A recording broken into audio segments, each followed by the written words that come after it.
This is another episode of Design Your Dream Home with Doug and Steve. And now the architects, Doug Patt and Stephen Chung.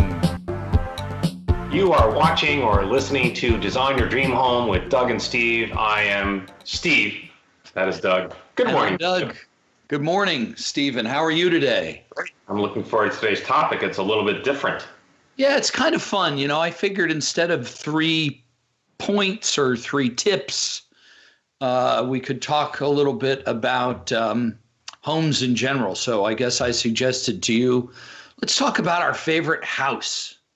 And maybe that'll be valuable for people who are designing their dream home in some way. What do you think? Well, you know, I thought about initially that, well, how does this affect, or how can this help somebody at home? And then I realized that I think some people think that we design in a vacuum, that everything is coming out of our heads as original thought. Maybe I'm wrong, but I think that people think that it just sort of comes out of, you know, our imagination and that's all, when in fact, you and I read and look at a lot of things that are inspired by a lot of buildings. It's funny because the one I picked is a building, as an architect that loves the architect that you picked and studied intensively this person and tried to translate a lot of his work into his own work. And ultimately it became his own. I mean, he made it his own, but meaning he really learned from a precedent. He looked at something, he studied it very carefully.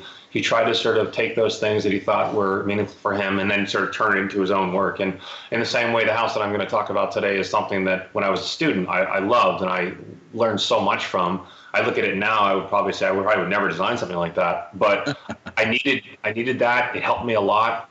It's something that inspires me, and I continue to look at things for inspiration. Again, it's not like we're copying, but how can you not help but learn and look at things and be inspired by things? And of course, they always go through our own filters where we then, translate and take different aspects of, interpret and make our own. But that's a process that I think all architects go through. If anyone thinks that they're doing it, you know, only out of their own imagination, that's not true. I mean, everyone's always inspired by others. Some people just are willing to acknowledge it, others are not. So. Yeah, right. I think that's really valuable information for people because it was hard for me to understand that architecture evolves as a student and that we learn from other architects, and yes, we even kind of take from them, and we develop our own style and typologies, and so that that's important. You don't just come up with great ideas. Everything is essentially been done in some way or another, and we're constantly learning from one another. So one exercise I liked before we start here was, I don't remember who assigned this, but I thought it was kind of neat, where the professor asked a student to design in the spirit of, or as if you were this architect, as if you were Frank Lloyd Wright, how would you approach this problem? Or if you were Le Corbusier, how would you, or you were Mies? And, I would often have some students designing, and they were so, I don't know, maybe they're overly, I'm not sure what to say exactly, but they were really designing the spirit of a certain architect. And other students would say, oh, you're just copying this guy.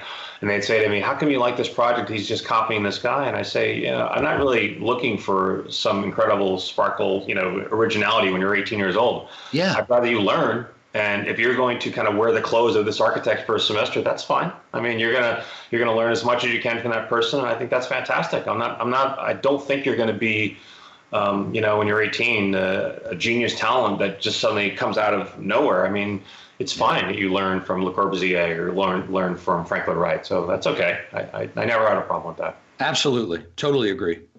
Okay, why don't you begin with why don't you tell me your favorite house? And we've got 3 tips, or I guess 3 points from each. Yes. So it'll be 3 points from each. So my favorite house, as you know, is the Villa Savoye or Villa Savoye, if you're French, in Poissy, France. And that was designed by Le Corbusier. That's the Lego model of the Villa Savoye. My mantelpiece there. That's awesome, man. So Corbu was a Swiss-French architect. That house was finished in 1931. And one of the reasons I like this house so much is it had a lot of influence on modern architecture and on the international style, which became very, very popular at that period in time. So the neat thing about Corbu was, to me, is that he was really different than just about any architect of his day. He was an unusual guy, and he did things in a very different way. In fact, for me, any architect that works in that way is always kind of interesting. And I really focus, I think, a lot of my YouTube videos on architects that are like that. So Corbusier created for this house, and I think for his architectural work going forward in general, 5 rules he called his 5 points of architecture. So the first point I want to make here is about the first 2 rules that he made up. And this house, the Villa Savoye, embodies all 5 of these rules. So the first rule was that a building should be set up on pilotis, even though you can be taking up the ground floor with some kind of piece of architecture. He used these very contemporary, very modern, rather, pilotis, or simplified, kind of modernized columns. We see these columns all over the world in lots of different contexts, even today, and it really came from this piece of architecture and later pieces of work that Corbu did, although I'm not certain that it was the first time a pilotis was made in that way or a column was made in that simplified form. We see them especially in postmodern work, which happened 20 or 30 years ago. So that was pretty interesting with this building, and he called this his machine for living, right? So there's a curve on the first floor, and that curve is modeled after the curve of an automobile, and he thought about a car pulling up and the chauffeur letting out the owner of this villa, and they go into the house, and then they'd of course drive away. And the second point that he made was that if you make a building and it sits on the earth, that you have to give that space back to nature. And so he reclaims the space for nature on the roof, and he calls that a roof garden and terrace. So he's reclaiming that space for nature. Now oddly enough, a lot of Corbu's second story or roof garden spaces were really kind of brutal in a way. There were lots of sculptures, but I don't recall seeing, at least in this day and age, when you look back at his architecture, lots of grass and greenery on the roofs. They're more about sculptural gardens. So anyway, those first 2 rules I thought were really neat. The point being here that this guy created rules about architecture, and in a way, you can do the same thing when you're designing your own dream home. So Stephen, what would you like to talk about for your first point? My first I have to sort of announce the house, and I was thinking the Villa Maria by Alvarado, which is kind of the scholarly choice, but it's something that really came later. So I'm going to go with the house that I really that affected me the most when I was a young guy, like in high school, and that's a Smith house by Richard Meier. And you have to understand, growing up in upstate New York, where my house was like every other suburban house, maybe the color was different, and then you see a house like this, a white kind of cubic volume on the rocky Connecticut shore, all glass or mostly glass, and you think, wow, what is that? And that just kind of sort of got my imagination really kind of excited. And I bought this book when I was like 16 years old. It's a white kind of cubic built book, and I would carry it around like it's a Bible, and I just would Sweet. Sort of under my I mean, I was such a nerd, and I just got to know this, all of his work really inside and out. But what I liked about the house so much was that, again, it did not look like anything I had known, but the fact that the building could be cubic or golden rectangle, actually, both in plan and section, meaning it's sort of has these golden proportions, which I know you talk about on your YouTube page, but basically a ratio of 1 to 1.6 rectangle, both in plan and section. And I thought, well, that's kind of neat. I mean, it's kind of this ideal kind of rectangle. And already was thinking about the building not like a house. I was thinking about it, or he's thinking about it more in terms of how I'm going to organize this ideal rectangle. And then he said, you can really think about it like maybe half the house is open, half is closed. The closed side will be made of load-bearing walls with small windows and have things like kitchens and bathrooms. And the other side will be made with columns and be double height space and full of a lot of glass. We'll call that the open side. And just that way of thinking about organizing these rules that you talked about, I never thought about architecture like this, with rules. And I thought, that's so cool to have these kind of rules. Like, we can make rules. Le Corbusier had 5 rules, or 5 points. Richard Meier did not necessarily outline in the same way, but he was looking and learning from Le Corbusier. So he, like we talked about in the outset, was trying to create his own rules. And I just love the idea that as an architect, we could start to create our own rules and sort of follow our own rules to create a kind of architecture. So I never thought about buildings in terms of systems. Like you can look at it in terms of its structure as a system. You can look at its mass as a system. You can look at its function as a system and sort of think about all these overlays of systems. And as the last point, it's sort of like when my dad wanted me to be a doctor, he gave me Grey's Anatomy, and I just looked at it. And I sort of like those acetate sheets that had like bones and muscles, and you could just sort of, that's systems, like looking at a body in terms of systems. And I thought, wow, we can look at buildings like that. Thanks, Dad. I don't need this book anymore. I'm going to look at this guy, Richard Meier, and not be a doctor at all. So my first tip is just, it was so interesting to look at building in terms of its systems or its organization. I love that, man. Really, really cool. And so much like what Corbusier was doing. So my second point is the other three rules or 5 points of architecture. The first or the third being the free floor plan. So what Corbusier did was he didn't want any load-bearing walls in the structure. So all of the load bearing was done by these pilotis. Of course, this was not the first time this was done, but this is a theme that we see in modern architecture. And even today, we see a lot of contemporary buildings being built this way. The free facade, so this idea that the facade was also free of structure and that it was a kind of skin. And of course, we see this. Now, again, this was not the first time we see this idea in architecture. Tall buildings were being done in other places in the country, and they were utilizing this idea.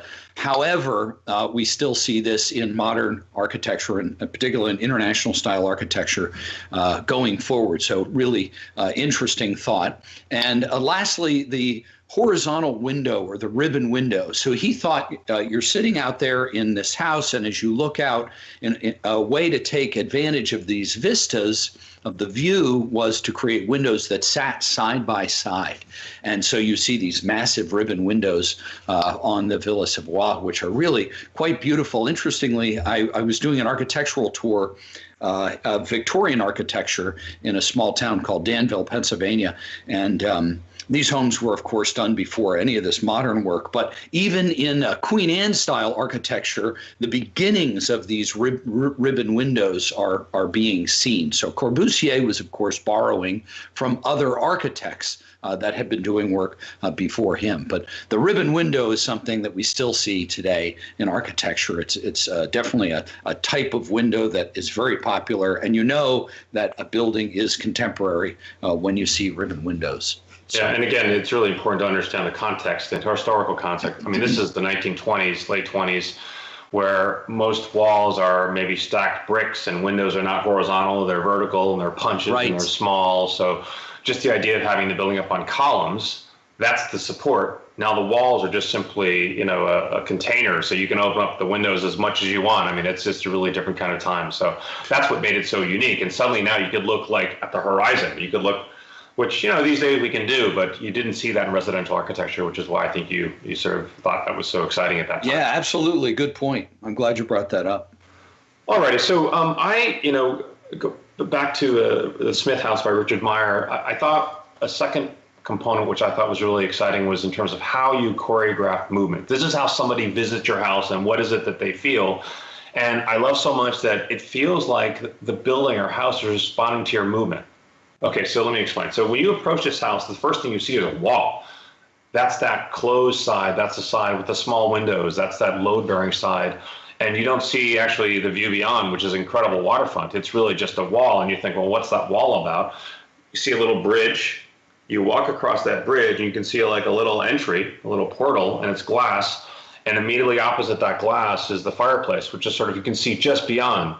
And as you open the door, it's interesting because you feel like that chunk of a chimney is sort of used to be there, now it's over there. It's like you sort of open the door and push that chimney away and sort of push to the opposite wall. It's a kind of it's a weird feeling, but you feel like I'm here and now the building's responding to me. It's like, here you go, let me open it up for you. And you open the door And then you walk inside, and now you look diagonally towards the view. And diagonally, of course, when you look across a space diagonally, it's longer.